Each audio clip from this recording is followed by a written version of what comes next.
Bueno, una vez más, sobre las cartas de la mesa, después de como un mes y medio de no grabar, como De antes. no grabar conmigo, porque ustedes han grabado solos. De no grabar. De no grabar. No hemos grabado con vos, pero Me desplazado. No te hemos desplazado. Te Me hemos han dejado para lo me han importante. excluido. Te hemos dejado para lo importante. No. Porque Han tocado temas muy importantes. Bueno, ayer que fue miércoles, el Senado le dio media sanción con 42 votos a favor a la reforma laboral, en un clima, digamos, de una brutal represión, en un clima además de modificaciones que estaban medio en las penumbras, que nadie sabía si iban a salir o no a último momento, pero sin lugar a dudas los gobernadores ayer jugaron un papel clave para que se apruebe la reforma laboral, que tuvo más de 20 modificaciones respecto a su versión original que habíamos hablado en su momento en el último programa. 50 modificaciones. ¿50? ¿Cuáles son algunas de ellas? Y no fue solo los gobernadores y la conducción cegetista. Son los que le permitieron al gobierno tener los votos suficientes como para tener la media sanción. Y esto me parece que hay que ubicarlo en el marco de la etapa política que se ha abierto en la Argentina, que me parece bueno describirla, y que creo que es la etapa que se abre después del triunfo de Milei en las elecciones pasadas, el triunfo institucional, y que se abre un contexto donde el gobierno está decidido a avanzar en definiciones estratégicas para la consolidación de este modelo de entrega de hambre vinculado al proyecto oligárquico y alineado con los Estados Unidos. Estamos en el medio de un verano donde las sesiones extraordinarias, más algunas definiciones que se han tomado, tienen una carga en términos de importancia política como pocas veces se vio, y una carga de un gobierno profundamente conservador, reaccionario y demás. Tenemos el tema de la estrategia de disciplinamiento y control y de debilitamiento de la acción gremial y de precarización de las condiciones de vida que está presente en la reforma laboral. Tenemos el tema de una ley de glaciares, de la cual se habla muy poco, que está casi incluso prohibida la discusión a nivel de los medios. Prácticamente es tal el dinero que las corporaciones mineras ponen en el sistema de medios que la discusión sobre este tema no existe. Y es gravísimo el tema de la modificación que pretenden, que supone flexibilizar la posibilidad de que sobre las zonas periglaciares, que son algo así como las zonas donde se produce el sistema de congelamiento y descongelamiento que alimenta y carga ríos y todo y la disponibilidad de agua que tiene nuestro país, o las regiones hacia las cuales todo lo que tenía la zona que tiene que ver con la cordillera, y que en Argentina, sacando el caso de la cuenca, sacando lo que es el este y la cuenca mesopotámica y la cuenca también en el Río de la Plata, toda la otra zona es una zona que tiene niveles son zonas áridas que requieren de agua para el desarrollo del trabajo y de la vida. Concretamente lo que hay acá es una decisión de, inmolar en el altar de las rentabilidades de las grandes corporaciones mineras, lo que es la necesidad de agua que buena parte de la actividad comunitaria tiene en todas esas regiones. Además, habría que recordar también, en un sentido un poco más ecológico, que la Argentina, tanto entre el acuífero guaraní que mencionaste, como entre todos los glaciares que tiene es uno de los países con mayores reservas de agua potable del mundo, en un contexto en el que el cambio climático sigue avanzando y sin contrafrenos políticos de parte de prácticamente ningún país. Por lo tanto, van a ser zonas que además van a ser muy valiosas. Por lo tanto, desproteger los glaciares implica también desproteger el agua potable, que de acá a 50 años podría ser un recurso más que valioso. Sí, eso por un lado, y además se lo hace además en el marco del impacto que el cambio climático está teniendo, por ejemplo, produciendo los incendios. Claro. O sea, mientras se incendia el sur y miles de hectáreas están sumidas en la situación que hemos vivido durante este verano, se hipoteca el agua, lo cual muestra el grado de destrucción que supone la política planteada por el gobierno, porque digo, la cuestión es que, digamos, las grandes olas de calor que genera el cambio climático, sumado a las sequías, son condiciones muy propicias para los incendios, sobre los cuales además se monta toda la estrategia de negocios, ya sea deforestación de pinos.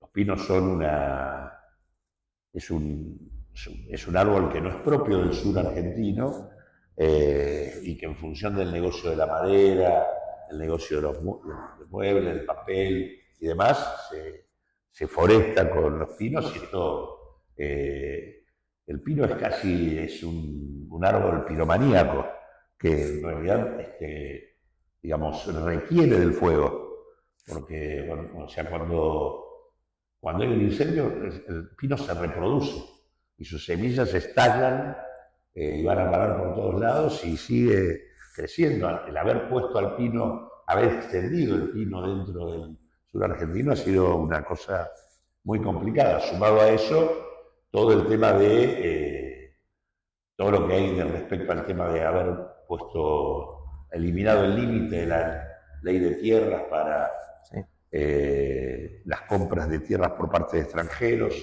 el tema de el debilitamiento general de la capacidad estatal de manejo del fuego, el presupuesto de las partidas presupuestarias correspondientes al manejo del fuego cayeron respecto al 2023 un 71%. O sea, es una locura. Y eso sumado a haber también modificado la norma que establecía que no se podía modificar el uso de un territorio luego de los grandes incendios. Había que esperar 30 o 60 años. La modificación de esa norma, la eliminación del tope a la propiedad de extranjeros, el desfinanciamiento de la capacidad estatal para el manejo del fuego, en realidad ha abierto las puertas para el negocio inmobiliario, minero, turístico, etcétera, en el sur argentino de una manera descomunal. Todo eso está ahora. Y junto con eso tenés también el decreto de reforma de la ley de inteligencia dirigida a generar una CIDE que va a tener va a ser tareas absolutamente ocultas, va a tener la capacidad de generar una suerte de policía secreta, va a poder investigar en situación, digamos, de absoluto secretismo a todo aquello que sea considerado disidencias, y junto con esto una ley penal juvenil que se está discutiendo también en este contexto, bajando la edad de punibilidad sobre los pibes, de manera absolutamente, completando un formato represivo del Estado, en un contexto absurdo, porque en realidad las causas judiciales que involucran a menores en los últimos años han bajado en términos de significación dentro del total de causas, eran el 4%, bajaron al 2%, y los delitos de menores que son con delitos graves son absolutamente insignificantes en términos de el total de delitos de esas características. Y la verdad que ningún pibe nace chorro ni con una 9 milímetros en la mano. El país de los adultos es el que hay que discutir, y en realidad, de la manera más desembosada, terminan configurando un sistema absolutamente represivo de un Estado que le roba el futuro a los pibes, a la mayor parte de los pibes de la Argentina, sumidos en situación de pobreza, sin garantías de desarrollo razonable, con situaciones de deterioro en materia sanitaria, educativa y demás. En ese contexto... Y en un contexto donde cada vez, digamos, la educación pública es cada vez más desfinanciada, entonces alienta menos a que la gente con menos recursos vaya. El Estado viola la ley todos los días y le roba el futuro a los pibes. Y cuando el pibe viola la ley, la solución es la represión. Entonces digo, la verdad que todo esto, glaciares, reforma laboral, ley penal juvenil, decreto de reforma de las operaciones de inteligencia, y todavía tenemos además la ratificación en el Parlamento del acuerdo Mercosur-Unión Europea y en simultáneo el tema de el acuerdo con los Estados Unidos. Ambos dos son acuerdos absolutamente asimétricos, donde Argentina cede, mejor dicho, Argentina o el Mercosur, en el caso de Unión Europea-Mercosur, Argentina abre y, digamos, de manera asimétrica respecto a las relaciones que tiene con esos países, poniendo en riesgo su propio tejido industrial.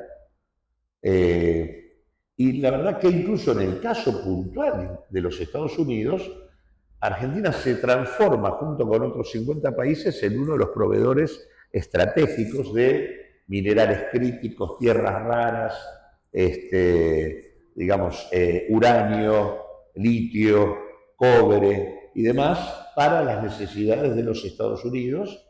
Y junto con esto tuvimos también en este verano la intervención directa sobre el puerto de Ushuaia por parte del gobierno nacional para abrirle la puerta a la intervención directa de los Estados Unidos en el canal bioceánico y de cara a la Antártida. O sea que hay un paquete general de definiciones que tienden a garantizar disciplinamiento social, alineamiento internacional, formato represivo del Estado. Digo, es un paquete completo que muestra con claridad la voluntad de ir a fondo en el marco de un escenario institucional que, como lo muestra en el día de ayer, en este acuerdo que le sirvieron en bandeja a los gobernadores, abandonando a los trabajadores de sus territorios, y la propia CGT que privó al conjunto de los trabajadores y al pueblo argentino de la legalidad de la que dispone para haber convocado a un paro nacional en el marco de una reforma que es la reforma más regresiva de la que se tenga memoria desde la dictadura militar para acá. Y el paro nacional no existió, mostrando que en realidad en el escenario institucional actual no hay capacidad de ponerle límite a esto. Y que para ponerle límite a esto va a haber que construir otra institucionalidad. Y pasó algo importante en el seno del movimiento obrero, que me parece bueno destacarlo, porque se abrió un arco con las dos centrales y con algunos gremios de la CGT, de lo que se denominó Frente de Unidad Sindical, que fue el único que convocó a parar y a movilizar en el día de ayer, frente a una CGT a una conducción CGTista que se terminó bajando el paro, cuando en realidad las únicas modificaciones que tuvo la ley tienen que ver con el financiamiento de las propias organizaciones y no con los derechos de los laburantes, que quedaron todos tal cual estaban, con los niveles de regresividad que en todo caso ya discutimos más de una vez, que llega con el banco de horas, la eliminación de las horas extras, el fraccionamiento de las vacaciones, etcétera, etcétera. Digo, el tema de prácticamente que las indemnizaciones ya no las pagan los patrones. No, y que además si vas a juicio puede ser en cuotas. Y sí, y aparte que hay que pedir permiso para hacer una asamblea, y que el Estado financia las indemnizaciones. Porque no, aparte de cero, o sea, la indemnización es gratis. Uno con sus impuestos financia la restricción del derecho. No es el Estado, son los trabajadores que financian el sistema previsional. Claro. Y también la restricción del derecho a huelga, ¿no? Aumentando a 75% para que... O sea, claro, claramente una CGT que no hace uso de la huelga, obviamente no defendió el derecho de huelga, O sea, en este sentido me parece que es muy importante. Y digo, gobernadores que por otro lado, bajo la idea de que defienden los recursos de sus provincias, lo cual es mentira, porque la política que está siguiendo el gobierno nacional es una política de profundización de la recesión, que al profundizar la recesión lo que hace es deteriorar la recaudación nacional y deteriorar los recursos de las provincias. O sea, es mentira que en realidad los gobernadores se llevaron el tema de sacar ganancias, porque en realidad ni la nación podía hacer esto, porque digo, hace prácticamente la recaudación durante el año 2025 en los últimos meses vino cayendo de manera sistemática y en enero cayó prácticamente casi el 7,8%.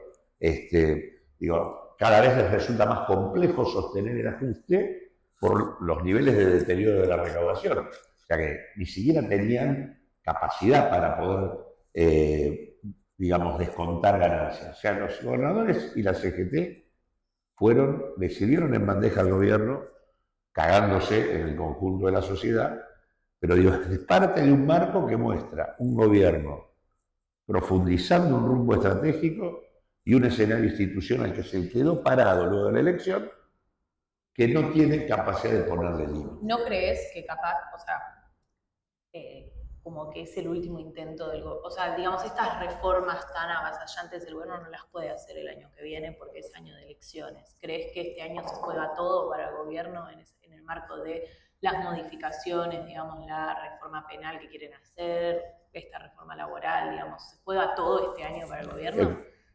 Irán, no sé si es porque es o no es año electoral. Objetivamente digo, lo que estoy queriendo plantear está yendo a fondo. No, juega todo ahora. ¿Y crees que los gobernadores van a marcar algún límite en algún momento o se va a jugar todo el tiempo estas negociaciones? Yo creo que lo que está mostrando este escenario institucional es que no tiene capacidad de fijar límites. El nivel de contradicciones que tiene y el nivel de compromiso que tienen buena parte de quienes forman parte del dispositivo institucional de manera dominante, hace que esto no... Por eso digo, si no aparecen cosas externas al esquema institucional, por ejemplo, aparece un bloque sindical que hizo algo distinto a la CGT. Si ese bloque crece, eso va a aparecer eso puede ir configurando un límite. Digo, y eso es lo que tiene que aparecer en todos los terrenos, porque el escenario institucional tal cual quedó luego de las elecciones, no tiene... está claro que el gobierno tiene allanado el camino para avanzar en las definiciones que quiere llevar adelante. ¿Y cómo cree? Digo, a mí una sensación que me dio es que pasó bastante desapercibida la reforma laboral en la sociedad, digamos, como que no mucha gente estaba enterada de que ayer se discutía, por lo menos en senadores, ni las supuestas modificaciones. ¿Vos qué ves? ¿La sociedad acompaña? ¿La sociedad no acompaña? ¿No está enterada? No, yo creo que ahí, porque el tema acá es que la sociedad está podrida de la política. No quiere saber nada con esto. O sea, la sociedad no banca ni lo que hace Milei ni lo que le cuestionan los supuestos opositores. Este hecho de que la conducción de la CGT y los gobernadores hayan validado esto, profundiza el tema de la desconfianza absoluta respecto a que la política pueda resolver algo. O sea, este sistema institucional, que en la práctica es un régimen de excepción, porque no se cumplen las normas constitucionales ni nada, el gobierno pasa por arriba de todo eso, pero mantiene una fachada institucional centrada en una institucionalidad que cada vez está más lejos de la gente y que se expresa en los niveles, que se expresó en los niveles de ausentismo que tuvimos, y que esto que pasa en donde se nota que no se puede nada, cuando la propia conducción de la CGT, que debiera tener una actitud diferente, no hace lo que tiene que hacer, eso desmoraliza, desmoviliza. O sea, la sociedad no reconoce actores, por eso digo, hay que construir algo que exceda al esquema institucional actual, que sea distinto, para que eso tiene que ir a buscar a la comunidad. Acá la política tiene que modificar la orientación, porque la que está afuera de esto, y cada vez más afuera, es la sociedad. Entonces, la discusión política principal para quienes queremos que frenar esto y abrirle la puerta a una sociedad diferente, es ir a discutir con la sociedad la necesidad de hacer esto. Hablar en serio de qué es lo que está pasando y a dónde vamos con esto que está ocurriendo. Digo, acá no hubo por parte de la CGT un plan de lucha que implicara ir a buscar en cada lugar a los laburantes para defenderse frente a una agresión de esta naturaleza. Digo, y la herramienta principal, que es paralizar el país, nunca la utilizás. Bueno, digo, ese es el problema. Entonces, la sociedad no cree en nadie, en nada. Este es el tema de fondo. Por eso es que tiene que aparecer, tenemos que hacer emerger una mirada y una práctica que tenga como eje principal no tanto la discusión con Milei. Digo, eso está agotado. O sea, eso es, frente a lo que está haciendo, hay un no. Pero en realidad, para que ese no exista, hay que ir a buscar a la gente. Pues la sociedad no acompaña. Y para eso, además, la sociedad considera que está viciada de nulidad el no, por parte de los que lo levantan. O sea, ejemplo, el puerto de Ushuaia. El gobierno interviene con el objetivo de abrirle la puerta a que los Estados Unidos tengan el control sobre un canal bioceánico que es alternativa al canal de Panamá. Para que Argentina tener esa posición estratégica, del mismo modo que hablamos del agua potable, eso es mucho valor. Del mismo modo que el tema de la apertura al continente antártico y todo lo que ahí se juega en las discusiones que vienen. Bueno, ahora, eso es así. Ahora, el gobierno nacional va sobre eso, interviene y levanta hechos de corrupción, que en todo caso se hacían con las autoridades existentes en el puerto. Por lo tanto, los que ahora supuestamente defienden el puerto son acusados de actividades corruptas. Digo, está todo putrefacto en el sistema institucional y eso hace que entonces, si la conducción segentista es una conducción sospechada, es una conducción que no está visualizada como una conducción que defiende a los laburantes, bueno, ahí es donde aparece el problema. Y ratifica que es así por el comportamiento que tuvo. Porque está claro que el financiamiento de las organizaciones es muy importante. Tener organizaciones financiadas y sólidas a los trabajadores les da más poder para llevar adelante sus objetivos. Incluso, digo, lograr mantener el financiamiento de obras sociales. Obras sociales atienden a más de 20 millones de personas en la Argentina. O sea, no es que está mal defender los recursos. Lo que está mal es que en nombre de defender los recursos, vos te distancies de los laburantes y no defiendas, digo, acá había que defender eso y hacer también el paro nacional, no, hipotecar o bajar acciones gremiales en función de sostener recursos, porque vos lo que estás haciendo es disociando la estructura de aquello que la estructura tiene que representar, y estás integrando la estructura en el esquema de poder. Ese es el problema que genera, no porque uno diga, eso es la caja de los sindicatos, no es la caja de los sindicatos, eso es un mal uso de algo que financia cosas importantes, como es el sistema de salud o una parte significativa del sistema de salud en la Argentina. Pero lo que digo es, eso, acá se necesita otra mirada, otra acción política, que me parece que es lo que hay que discutir. ¿Y crees que el peronismo se puede sumar a esa acción política distinta o crees que el peronismo ya no va a jugar nada ahí? ¿Qué es el peronismo? Nada. Bueno, digamos, el bloque de Unión por la Patria, si querés, por así decirlo, que ayer votó en contra. El bloque de Unión por la Patria que ayer votó en contra. Bueno, algunos votaron en contra. Sí, sí, hay algunos que respondieron a los gobernadores, pero digo, bueno, pero eso también es el peronismo. Sí, bueno, digo más. Bueno, digo, por eso es lo que digo. Acá hay un tema, hay que entender que eso, el peronismo como una herramienta, o el Partido Justicialista como una herramienta de democratización social de la Argentina y de transformación, en mi opinión, está muerto hace rato. Es una ensalada. ¿Eso qué quiere decir? ¿Que todo lo que ahí está no sirve? No. Hay un montón de agrupaciones, compañeras, compañeros, recursos y cuestiones que son muy importantes. Ahora, eso hay que alinearlo de otro modo.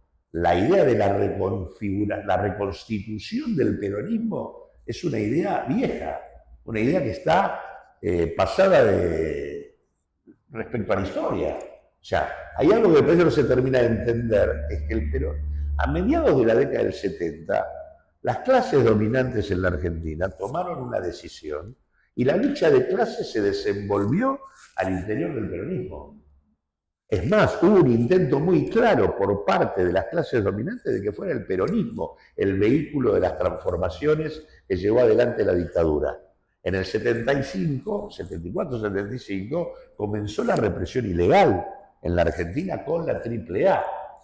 Y en el 75 tuviste la puesta en marcha el intento de poner en marcha un ajuste brutal con el Rodrigazo, y atrás de Rodrigo estaba un paladín del liberalismo que era Ricardo Sin, que después fue parte del gabinete de la Junta Militar, y ahí se puso en marcha. Ahora, el peronismo también contenía a todas organizaciones populares, desarrollo sindical, comisiones internas sumamente activas, que pasaron por encima de dirigentes que por ahí se sumaban a esa comparsa, y eso fue cuestionado y volteado, lo cual hizo que a partir de ahí las clases dominantes entendieran que no se podía por esa vía y fueron con el golpe de Estado del 76. Ahora, después el golpe con la represión y el genocidio sale de esa disputa, destrozando fundamentalmente las organizaciones con mayor nivel de definición respecto a las transformaciones en la Argentina.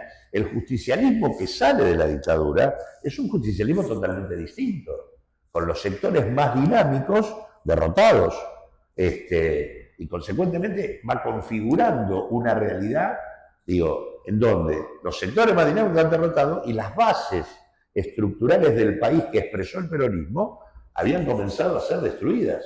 El resultado es un PJ que ya es otra cosa, que es el justicialismo que es capaz, primero, de no representar la voluntad democrática de los argentinos, por eso pierde en el 84. Y es la primera vez que pierde contra el radicalismo. Y pierde porque tenía una cara pública y un discurso que lo hacía más parecido a la dictadura que a la necesidad del pueblo argentino. El discurso más peronista de ese momento fue el de Alfonsín. Y después ese mismo PJ es el que es capaz de llevar adelante el consenso de Washington y la transformación neoliberal de los 90. Ese es el PJ. Entonces, acá lo que sí, hay sectores dentro del peronismo para construir las transformaciones en la vida, seguro, es donde más hay, por una cuestión histórica y demás, pero acá hay que barajar y darle vuelta. O sea, si seguimos con el mismo esquema, la cosa no camina. Al inicio del programa vos hablaste, de todas las series de modificaciones que se van dando, y hay una que, a mí me interesa a vos sobre todo como economista, ¿qué opinás? Que es la renuncia de Labaña al INDEC. ¿Qué significa la renuncia de Labaña al INDEC? ¿Por qué se da? ¿Y cómo va a cambiar la medición de la inflación? ¿Vos cómo lo ves? Bueno, primero, la renuncia se da porque no va a cambiar la medición de la inflación. Va a seguir tal cual está. Normalmente vos tenés que cambiar la medición cada 5 años. El cambio de la medición significa que la canasta de consumo que tiene una sociedad se va modificando. Y consecuentemente vos tenés que hacer una encuesta de gasto de los hogares para ver cómo se dio esa modificación, tener una nueva canasta y a partir de ahí medir los precios. Argentina nunca hizo esto cada 5 años. facilidad cada 10.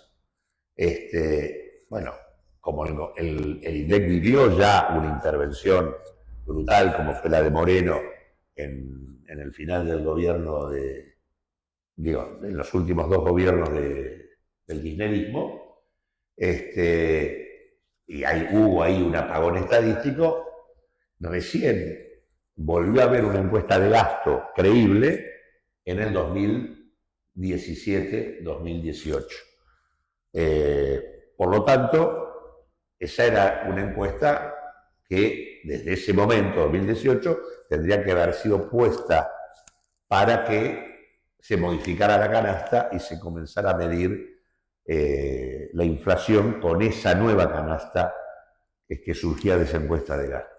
En realidad, eso no ocurrió ni durante Macri, no ocurrió con Alberto.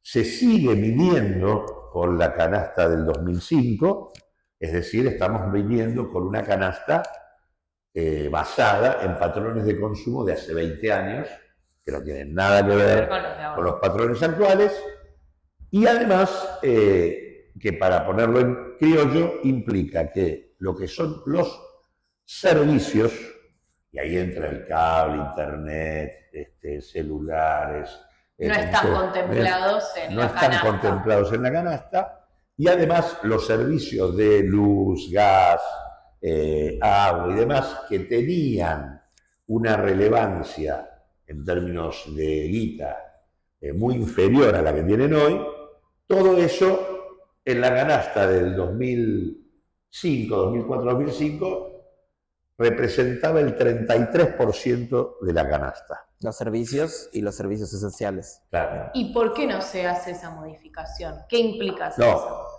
casualmente, como vos tuviste ahora todos estos nuevos patrones de consumo y tenés niveles de tarifas sobre los servicios, tanto de gas, de luz y demás, más altos que los que tenías, el papel que los servicios tienen es mucho mayor. Si vos no considerás esto, estás subvaluando la canasta.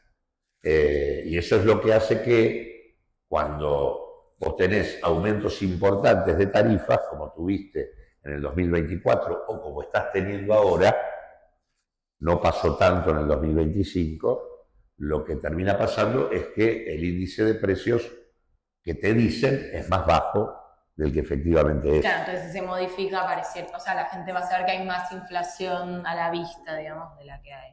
Exactamente. En realidad, por ejemplo, en el 2024, la inflación hubiera sido 13 o 14 puntos más alta que lo que te dio en el año. O sea, vos tenés que pensar que estás más o menos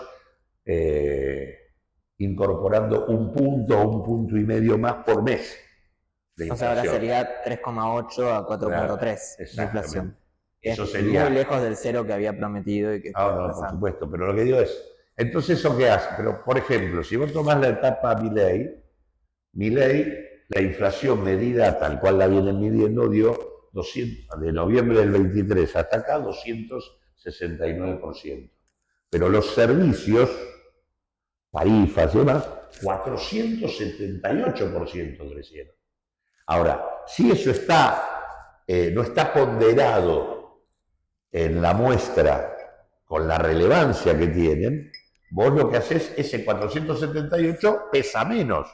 Y por lo tanto te tira para abajo el índice. ¿Y hay algún instituto que haya confeccionado una canasta actualizada con la que se pueda comparar? Nosotros ¿Cuán desactualizada está la de no, se puede hacer con la encuesta, no lo podés hacer con la misma rigurosidad, obviamente, pero puede hacer el INDEC por la capacidad técnica y disponibilidad que tiene, pero lo cierto es que se han hecho estimaciones, nosotros hicimos una, el CEPE hizo otra, Martínez Rosada hizo otra, el Temporcu hizo otra, hay consultoras que han hecho, y está dando una diferencia que por lo menos está en torno a los 20 puntos de diferencia entre, en lugar de dar 269, te da 280 y pico.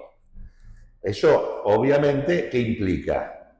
Que si los salarios cayeron con la medición que se está haciendo, con esta cayeron más. Mucho más. Pero cayeron durante todo este tiempo. O sea, ¿Vos dirías que hay más pobres o menos pobres? Porque dice que la línea de pobreza está... No, esto te altera el poder adquisitivo de la población, que es más bajo que lo que vos crees, que lo que te decían, y al mismo tiempo la canasta de pobreza es más cara que lo que te decían. Entonces te estaban dando más poder adquisitivo y menos canasta, con lo cual la pobreza es menor. Entonces, claramente, esto te altera el conjunto de los indicadores. Termina armando todo un problema estadístico general. Y esta es la razón por la cual no se modificó. Porque además el gobierno está en una etapa donde, en el marco del ajuste, ya hay cosas que no tiene cómo seguir ajustando. Porque digo, la obra pública está hecha polvo, los salarios mucho más no le puedes sacar, con las jubilaciones pasa lo mismo. Entonces, ¿qué tienen que hacer? Tienen que bajar los subsidios. Al bajar los subsidios, eso, para compensarlo, los subsidios sostenían el costo de las tarifas. Por lo tanto, vos tenés tarifas de agua, tarifas de gas y tarifas de luz más caras. Entonces, para garantizar el ajuste, tienen que incrementar tarifas. Tienen que aumentar impuestos, por ejemplo, impuestos a los combustibles. Eso también se tira para arriba. Y además, el tema de no medir la inflación adecuadamente, el gobierno y el Estado emite deuda que se actualiza por inflación.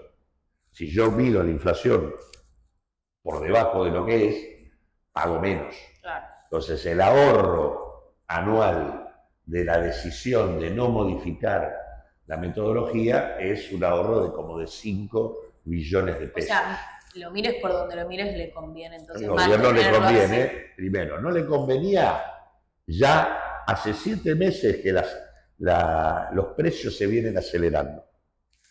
Desde el 1,9 de julio y agosto han venido subiendo, hasta llegar al 2,9 que tuvo ahora. Pero en realidad, si hubieran cambiado, esto te hubiera dado 3 con algo, casi 4. De hecho, incluso con esta medición, alimentos dio 4,7 y dio 5,1 en el Gran Buenos Aires. Alimentos. O sea, entonces, es lo más importante además en una canasta. Exactamente. Entonces, bueno, en ese marco es donde se produce esto. La pregunta a hacerse, digamos, hemos hablado, creo, nosotros en más de una ocasión, sobre que ya veníamos viendo algunos problemas en el INDEC. No es el primero, o sea, venían datos raros, datos de baja de pobreza, baja de pobreza que no eran muy consistentes, metieron modificaciones en la encuesta de hogares que daban cosas rarísimas, crecimientos salariales que no se podían constatar. Sí, vos me habías dicho que los salarios en negro habían subido un 400%, si no me acuerdo, de los salarios en negro. Salarios en negro eran los que más crecieron en la etapa Milei, salarios en negro. Eso sí, pero eso es porque los otros no crecieron nada. No, pero también los otros en la encuesta permanente de hogares te dan un crecimiento insólito. Sí, la encuesta de hogares te decía que el crecimiento de los trabajadores privados era enorme. Y la otra fuente, que aparte es una fuente directa, no es una muestra, que es el Sistema Integrado de Previsión Argentino, el SIPA, donde ahí están todos los salarios que se pagan, decía lo contrario. Era todo muy raro. Sí. Ahora, Marcos Lavagna se vino bancando eso, se vino bancando desde hace rato que no se permitiera el cambio de la metodología. En el propio acuerdo con el fondo se establece el compromiso de cambiar la metodología en enero. Se vino bancando, en alguna medida, creo que alguna vez lo dijimos, Lavagna funcionaba casi como un Guillermo Moreno, pero con buenos modales. Pero ya no se la bancó más. ¿Por qué dio el golpazo? ¿Lo apretaron demasiado o no quería ensuciarse las manos con esto? Puede ser que no haya querido ensuciarse las manos. Lo cierto es que hay una realidad. La familia Lavagna tiene un fuerte vínculo con Techín. Se conecta. hemos tenido Señor un Chatarrín. conflicto importante Don Chatarrín. entre Don Chatarrín y el gobierno nacional. Yo no puedo decir que tenga que ver, pero puede haber sido un vuelto político, porque si Marcos Labaña no hubiera renunciado, la importancia del tema, políticamente, no hubiera sido tan grande. Pero que te renuncie el líder del INDEC. Pero que te renuncie el director del INDEC Es un bastonazo. es importante. Y tanto Roberto como Marcos, como el hermano de Marcos, tienen mucho que ver con la familia Techín. Así que bueno, también eso, en el marco de las cosas que crujen en la Argentina, en la aplicación de esto, también crujen los negocios. Entonces cruje Clarín, porque el gobierno no quiere que Clarín, está en contra de que Clarín se haya quedado con Telefónica, cruje Techín, porque lo dejan afuera de una licitación,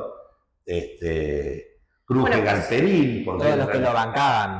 Cruje Galperín, que lo bancara y que lo bancan, porque Techín tiene al presidente de YPF, Techín tiene al secretario de Energía, Techín tiene al secretario de Trabajo, autor de la actual reforma. Así que no es que con esto se rompió nada. No, Lo que digo son cosas que crujen. Y que en todo este complot de cosas Galperín pidiendo protección para las plataformas chinas. Sublime. Entonces, digo, es sublime. Y son todos los que han acompañado esta experiencia. El dumping les gusta hasta que de repente el dumping es el dumping contra ellos, ¿no?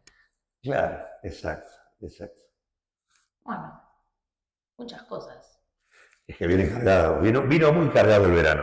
Sí. Muy cargado, muy caliente. Y por eso vinimos. Justamente nosotros. porque es verano. Aprovechan y ahí hacen. Así es.